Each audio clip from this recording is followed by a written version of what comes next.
మేడారం మహాజాతర సమీపిస్తున్న కొద్దీ భక్తులు అటవీ ప్రాంతానికి క్యూ కడుతున్నారు.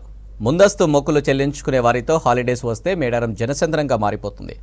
ఈ ఏడాది ఊహించిన విధంగా భక్తులు సమ్మక్క సారక్క సన్నిధికి పోటెత్తడంతో మేడారం పరిసర ప్రాంతాలన్నీ జనంతో కిక్కిరిసిపోతున్నాయి. ఇదే క్రమంలో ట్రాఫిక్ ఇబ్బందులు తలెత్తుతుండడంతో భక్తులకు ఇబ్బంది తప్పట్లేదు. దీంతో మంత్రి సీతక్క రంగంలోకి దిగారు. జిల్లా ఎస్పీని, కలెక్టర్ని అప్రమత్తం చేసి భక్తులకు ఇబ్బందులు తలెత్తకుండా చర్యలు చేపట్టారు.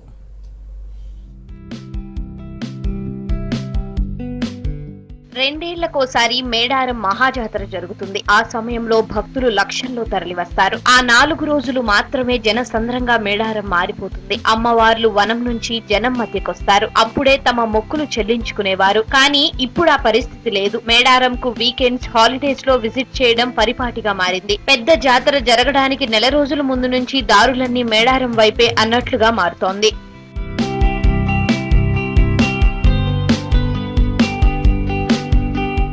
జాతర ముందు ఆదివారం హాలిడే రోజు 50,000 వరకు భక్తులు వచ్చేవాళ్లు. అలా ముందస్తుగా వచ్చే భక్తులకు తగినట్లు ఏర్పాట్లు చేస్తూనే మహాజాతరను దృష్టిలో పెట్టుకుని ఏర్పాట్లు చేయడం పరిపాటిగా జరుగుతోంది. ఈసారి అధికార యంత్రాంగం ఊహించిన దానికంటే ఎక్కువ మంది భక్తులు ముందస్తు మొక్కుల కోసం తరలి వస్తున్నారు. ఈ నెల 28న ఆదివారం ఒక్కరోజే సుమారు 5 లక్షల మంది భక్తులు వచ్చారు. దానికి ముందు 2 ఆదివారాల్లో కూడా భక్తులు ఇదే స్థాయిలో వచ్చారు.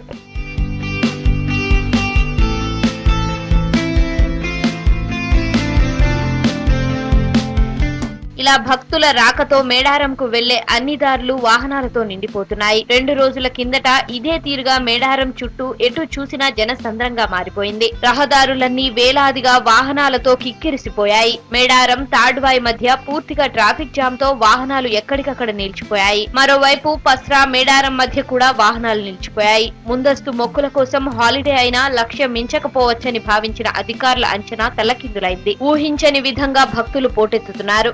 సౌకర్యాలు బాగానే చేస్తున్నారని, కానీ ట్రాఫిక్ విషయంలో కొంత ఇబ్బంది పడ్డామని భక్తులు చెబుతున్నారు. ట్రాఫిక్ అయితే చాలా హెవీగా ఉందండి. అట్లనే రోడ్స్ కూడా అసలు బాగాలేవు. ఇంకా ఏదో ప్రకారం అయితే రష్ కూడా అట్లనే ఉంది. కొంచెం సౌకర్యాలు కూడా అలాగే ఉన్నాయి. చాలా కొన్ని అవర్స్ వరకు వెయిటింగ్లోనే ఉన్నాము. ఇంకా ముందు అయితే ఇంకా ఈ మంత్ జాతరకి అయితే ఇంకా కొంచెం ఇంకెక్కువనే ఉంటుంది. ఒక డే కూడా పట్టొచ్చు.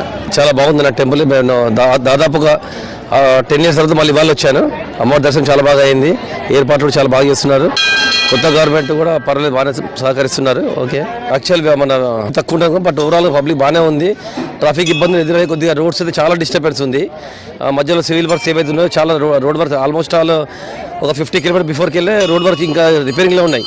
ఇప్పుడే త్వరగా యాక్షన్ తీసుకొని చేస్తే నెక్స్ట్ వచ్చే మన జాతర టైం వరకు మన ప్రజలకి ఇబ్బందులు కావు, లేకపోతే చాలా ఇబ్బందులు ఎదుర్కోవాల్సి వస్తుంది.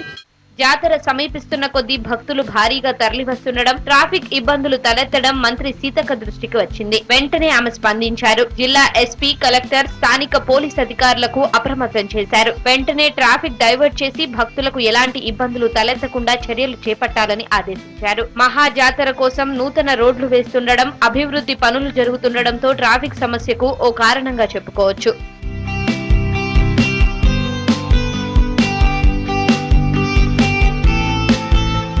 మంత్రి సీతక్క ఆదేశాలతో అధికార యంత్రాంగం ప్రత్యేక దృష్టి సారించింది. ఈసారి జాతరకు 1,50,00,000 వరకు వస్తారని అంచనా వేస్తున్నారు. మరోవైపు ఆర్టీసీ 6,000 బస్సులు మేడారం కోసం సిద్ధం చేస్తుండటంతో ఆ రద్దీని దృష్టిలో పెట్టుకుని ప్రత్యేక ప్రణాళికలు రూపొందిస్తున్నారు. ఫిబ్రవరి 2వ వారం నుంచి భక్తుల సంఖ్య మరింత పెరిగే అవకాశం ఉంది. అప్పటిసరికి ట్రాఫిక్ నియంత్రణకు చేపట్టాల్సిన పనులు పూర్తి చేయాలని టార్గెట్ గా పెట్టుకున్నారు.